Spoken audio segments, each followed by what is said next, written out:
Hey everybody, this is Alex Merced from alexmerced.com, and what I'm going to do today in today's podcast is talk about rights versus privileges. Because oftentimes what you see in political discourse is that people will label things rights. And generally the implication is when someone calls something a right, is that the right is something that everyone should have, and it is the duty of the government to guarantee that right, in a sense. That's sort of the. So basically, if someone wants government to spend money giving everyone a thing, they just call it a right. It just basically, what it does, it just shuts down the argument, because if you call something a right, then saying that you're against the provision of it is like you're saying you're against people's rights. Okay, which again is sort of the rhetorical play. And this gets down to sort of a very fundamental debate in politics, which is the debate between negative and positive rights. Which, again, I'm going to take a little slightly different take on that in a little bit. But first, let's just kind of give you sort of what the typical political debate is. So the idea behind negative and positive rights, which I think was an idea originated by the philosopher Isaiah Berlin. The idea behind this was that you have certain rights that are inherent, in the sense that they are things you have by default, like the ability to talk, free speech. Okay, no one has to enable me to talk. I can just speak. So the only way for me to not be able to speak is for someone to take away my ability to speak. So negative rights, you start with them, and for you to no longer have them, someone has to take them away. A positive right is something you don't necessarily inherently have. I don't inherently have a doctor. I don't inherently have a teacher who's going to teach me. Okay, so in order for me to have these things, I have to provide them for myself, or someone has to provide them for me. These are positive rights. So the idea is that the only way to guarantee that you have access to these things is for others to actively work towards that obligation, whether by choice or by force. Okay? So in that case, when you say, hey, healthcare is a right, you're saying, hey, government should do whatever it takes to make sure you have access to healthcare. In that case, and to any extent that it fails to do so, it is violating your rights, which is kind of extreme when you really think about it, because at the end of the day, there isn't an infinite amount of doctors. So if all the money in the world doesn't necessarily mean there's an available doctor with an available appointment for you at this point. So in that case, you don't have access to care. So does that mean the government is failing to have your rights, and somehow they're supposed to just magically make doctors appear out of thin air? There's a scarcity of goods and resources. So there's a dangerous line when you start calling things randomly rights, or scarce things rights. It doesn't mean people shouldn't have them. Okay? I prefer the rhetorical terminology of privilege for a variety of reasons. Now, when you think about healthcare and education, I do think these are privileges that more people, if not all people, should have. But again, the difference between calling something a privilege versus calling something a right is that a right kind of implies that you have no responsibility of maintaining it, in a sense. Okay, so you take a look at people's relationship to their rights. They very often take them for granted, which is fine for things like free speech, because they're there by default. Like, you have the ability to speak by default.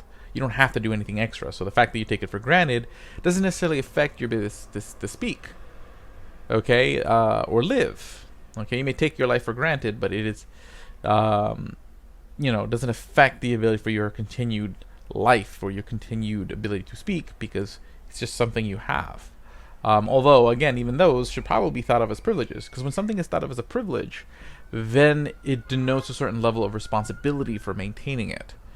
Okay, so for example, I grew up fairly poor. Okay, I grew up in, not the roughest ways, but now I have a sort of more middle classy life.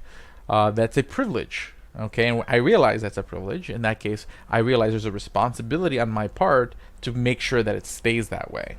Okay, that I need to, sharpen my skills, always be looking for new opportunities, always be trying to think about how do I keep the quality of life that I enjoy now. because it's a privilege. Now, well, of course, there's always more that I would like, but even what I have now is a privilege that I am responsible. I have a level of responsibility for maintaining. Okay?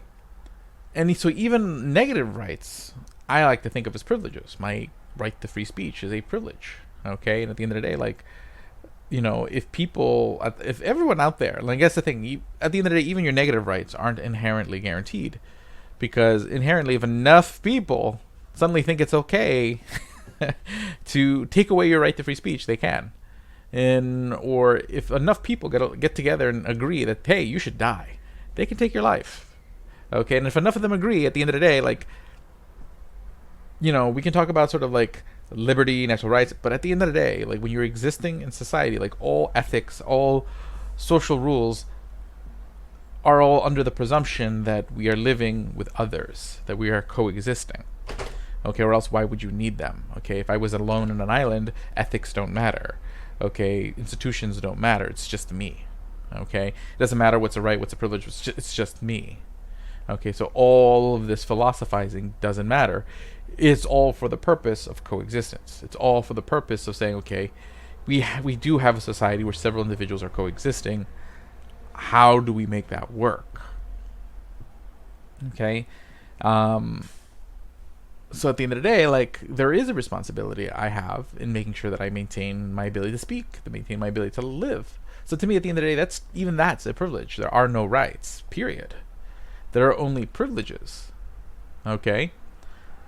But I think the responsibility of me maintaining my privileges is generally, well, to the extent that I can impose an obligation to maintain my privileges, I can only impose that on myself. So that's sort of the difference in sort of like how probably a lot of other people think, but more so than the sort of like who has the obligation thing. I would just want to focus more on the rhetorical difference between privilege and right. Because you take a look at like K through 12 education, and you say, okay, kids, you have a right to education, so you have to go to K through 12 school. Okay, this is an obligation you have. Okay, because it's your right, so they have to make you do it. Kind of weird when you really think about it. But notice, like, a lot of kids don't take their K through 12 education quite for granted, and less so when you start getting to like things like college, where you have a little bit more expense. It's not necessarily something you have to do. Your relationship between what is and what isn't is a little bit different. Okay, when there's a chance you may not have something, you treat it quite differently, or at least when it's at least rhetorically possible.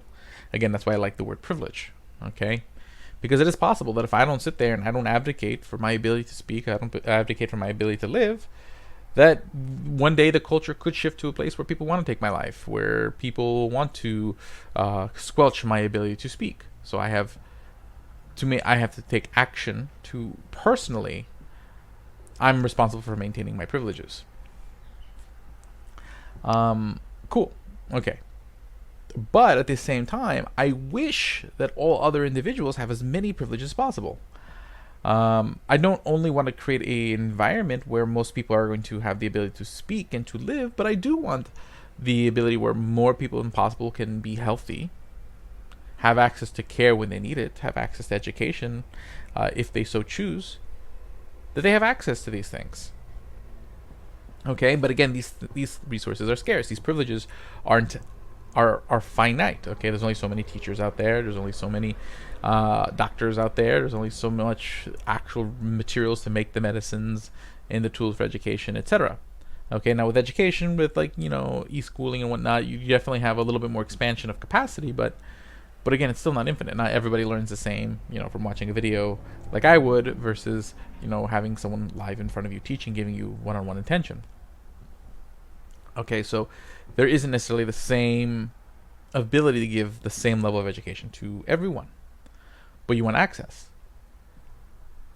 So in that case, the idea is you want to think about what are the things that make it where supply expands. Okay, it's not just a matter of saying, you know what, this is a right everyone should have it, so government just pay whatever it takes to make sure everyone has it. Okay, because again, if you just sit there and say, hey, everyone has access to school, again, there's just not an infinite supply of teachers. There just isn't an infinite supply of doctors.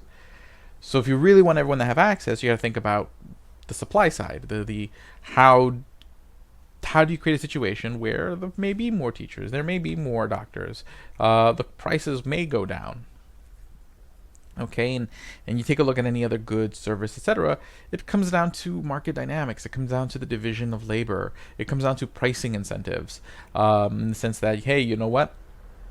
If if suddenly there's not enough doctors, yeah, doctors are going to be cost more money. You're going to pay more to go to the doctor's appointment, but that's going to incentivize more people to become doctors. Okay, because again, well, we like to believe that every doctor became a doctor for altruistic reasons. At the end of the day, there isn't enough people who do things for altruistic reasons to satisfy the wants and needs of everybody. So you do need people who are incentivized by other means, such as economic means. So you would want there to be more teachers. The profit of educating has to be there. Okay, and then that's the problem is, like, in a public space, you take a look at like the way public schools function, it just doesn't work in a way that teachers could really be paid all that much more. Okay, and there's a lot of other people who end up being, and then also just public goods end up having so many layers of bureaucracy and administration that there's a lot of people who end up getting paid money that would probably be better being paid to teachers, which would create an incentive for more people to become teachers, meaning more teachers available to all. But it's just no way, because again, when you have a public system, a government system, there just has to be all these layers of bureaucracy, because again, you don't have the same resource constraints. You don't have the same incentives, because in a private business, again, everybody could lose their job if the company shuts down. You could lose your wealth if the company fails. So everyone has kind of an incentive to try to work in a sort of same direction without as many layers of checks and bureaucracy and whatnot. And you actually have an incentive to maintain that governance with as little bureaucracy as possible. While in government, it's like you'll kind of generally exist either way. I mean, you know, whether the end result is good or bad, but the idea is no one wants to be the person who gets like blamed for the problems. So the idea is you create a lot of checks and approvals, and there's so many people who have to involved in any kind of decision. There's no one person who can really who's really given liability. And then since there's no one whose resources are necessarily really on the line directly is involved, there's all the incentives are more about trying to like cover your ass than it is about necessarily the end thing. It doesn't mean, and again, I do believe wholeheartedly like that people become teachers because they want to be teachers, that people become doctors because they want to be doctors, and that they care about their patients, that they care about their students. But at the end of the day, like, bureaucracy can kill a dream easily.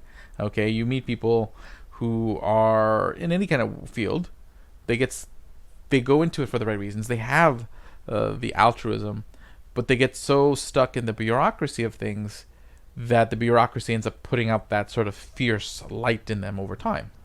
And then over time, they just become part of the bureaucracy. They become an advocate for the bureaucracy. Okay, because they start, they forget why they were there in the first place over time. Again, it's not that people go into education or go into being a doctor for the wrong reasons. They don't. And even if they do it for economic reasons, generally people want to do a good job. But hey, you spent several years where your ability to grow is limited because you're not rewarded based necessarily on, like, merit doesn't have a weight. Again, merit's not the only thing. Okay, that's the thing. I'm not for necessarily a pure meritocracy. That's I think people overweigh that as far as how do you run a society. Merit, meaning how hard you work, matters, but there's a lot of other things that matter, like having a well-balanced team that with people with diverse enough skills and knowledge sets to do what you want. So if I were to hire a team, if I were to put a football team with all the best quarterbacks, but I didn't think about any of the other roles, okay, yeah, a team of all the best quarterbacks wouldn't necessarily still be the best team possible. So it's about sort of the composition, okay. There's other aspects other than just pure merit, but at the same time, a lot of times what happens is in public systems, because of bureaucracy, it becomes more of purely like a seniority thing. So in that case, it's a matter, your ability to grow is oftentimes a function more of your ability to sit and wait and not shake the boat than to shake the boat and do amazing things. So again, you have all these sort of just natural incentives sort of in public systems that make them not the best place to have the right division of labor to give people those privileges. So again, when I criticize the public provision of education, the public provision of healthcare, and it's not that I don't want people to have healthcare and education. I do. Okay? But the idea is that generally those sectors oftentimes don't make the most efficient use of resources. And that matters because the more efficiently used resources, the more you're able to distribute it among more people. Okay? If I use $100, if I have $1,000 to educate people, and I'm spending $100 per person, well, then I can only educate 10 people. But if I can do it within $10 per person, now I can educate 100 people. Let me think about that. 10, yeah. 100 people. And that's good, okay? You want efficient use of resources. And again, people try to associate more resources with better outcomes. Not necessarily. Oftentimes, it's actually quite the opposite. Because resource constraints oftentimes have you think harder about how to do a good job. But also at the same time, people want to spend less. But when you have competition, you have to provide more for less to win the competition. You don't have these dynamics necessarily in public education, and you definitely, and to a less extent, you have them in healthcare. Okay, so while there's competing doctors, there's a lot of things that just make it really hard to really have a lot of autonomy in the healthcare system right now. It's just really opaque, really disconnected from the individual really having the kind of information and flexibility and purchasing power that would allow them to really have a consumer-based healthcare. Because at the end of the day, really who's paying all the providers is most oftentimes the insurance company, so they care about the insurance company, and the insurance company who's paying the insurance company is oftentimes the employer, so they care about the employer, kind of leaving the end patient sort of out of the whole sort of incentive mix for the most part.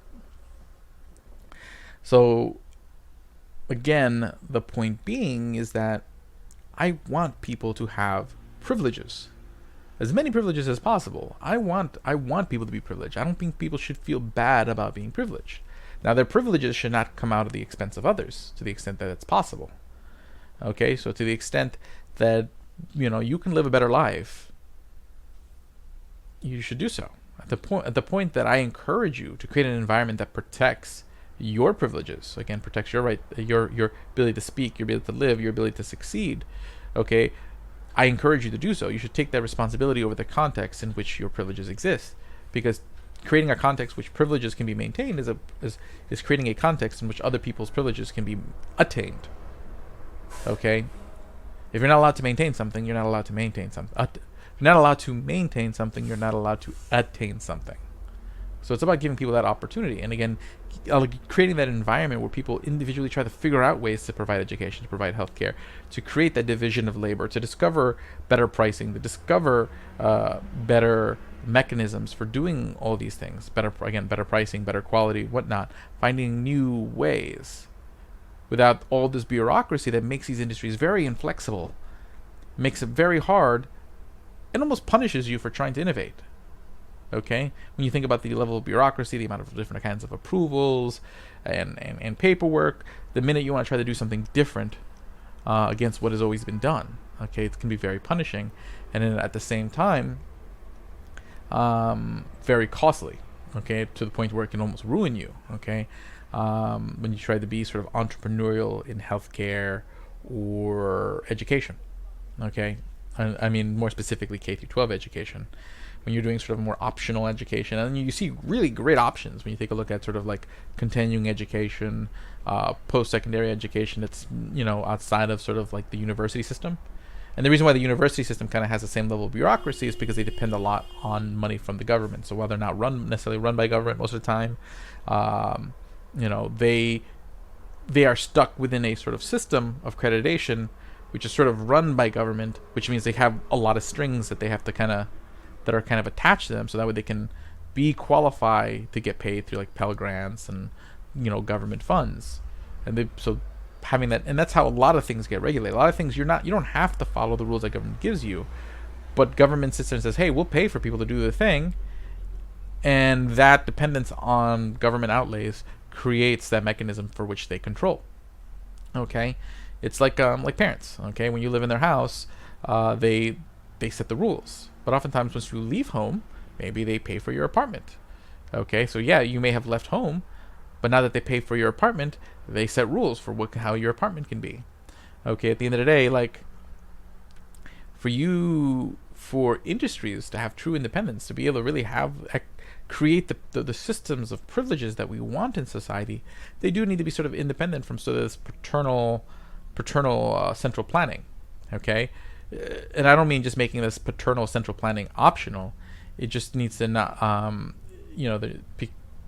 that side, because at the same time, the way that paternal central planning is funded is through sort of compulsion as well. But the idea is just sort of trying to maximize the context of consent, the context of people, and also the culture of responsibility, the culture that we realize that, hey, we have all these privileges in life and we are responsible for maintaining them, and taking that responsibility seriously. And the more we use the word right, the more I feel like that is diminished. So yes, I want as many people as possible to have the privileges, as many privileges as possible. But at the end of the day, everything's a privilege, and we all have a responsibility in maintaining those privileges. And I think that while it's just rhetorical, while it's just semantics, it does matter, okay? Because the words we choose, the metaphors we choose, they affect the way we think about the world around us. They affect how we see things, and that matters. And I think that matters a lot more than a lot of people will admit. Okay, word matters.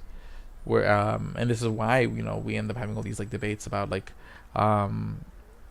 identity and inclusiveness, because language matters.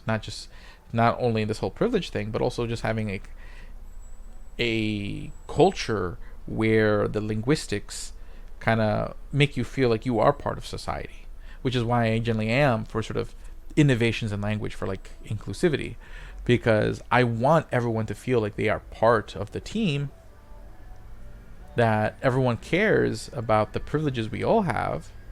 Because if everyone cares about the privileges that we all have, then everyone will care enough to maintain those privileges. They will care enough to allow me to speak, to live freely, because protecting my ability to speak and live freely will create that culture where they can have more privileges, and also will protect themselves.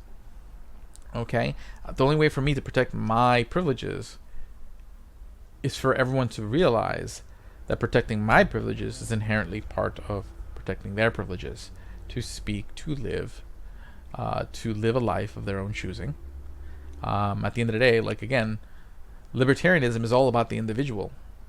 But at the end of the day, like, it's about individuals being within a society. At the end of the day, libertarianism wouldn't matter if I was one person on an island.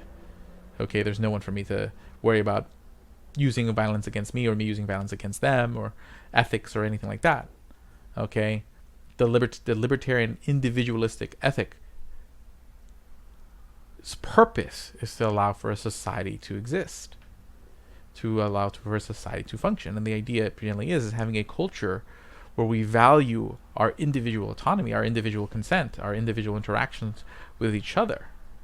It's a society where all of us are going to sort of have the maximum potential to have as many privileges as possible. There is no guarantee. There's never a guarantee. Even when you call it a right and government pays for it, there is no guarantee you have it. Again, there isn't enough teachers, there isn't necessarily enough doctors to just sit there and say, hey, everyone has it. Okay? You can decree it, but it doesn't make it so. If anything, it makes it less so. Hopefully you guys appreciate what I had to say today. My name is Alex Merced from alexmerced.com. I have updated alexmerced.com with a lot more of my social media links, so that way you can find out where you can follow what I have to say wherever. Have a great day. Subscribe to the podcast. Share with your friends. Enjoy, and I'll talk to you guys later.